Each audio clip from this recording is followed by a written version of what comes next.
મહાનગરપાલિકાની ચૂંટણીને લઈ અને અત્યારે તૈયારીઓ તેજ કરી દેવામાં આવી છે। મનપા આજે મતદાર યાદી જાહેર કરશે। 1 થી 18 વોર્ડમાં મતદાર યાદી જાહેર થશે। મતદારોની સંખ્યામાં વધઘટ પણ જોવા મળી શકે। દરેક વોર્ડની કચેરીની યાદી છે તે પણ જાહેર કરાશે। મતદારો પોતાનું નામ યાદીમાં સીધું જોઈ શકશે। સંવાદદાતા મયુર જોડાઈ ચૂક્યા છે। મયુર, રાજકોટ મહાપાલિકા અત્યારે ચૂંટણીની તૈયારીમાં લાગી ગયું છે, વિગતો શું?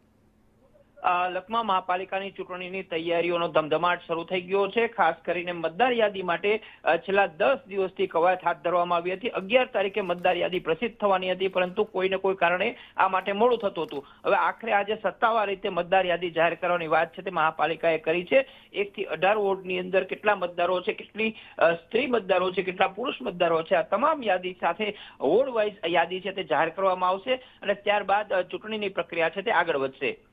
જી, આભાર મયુર।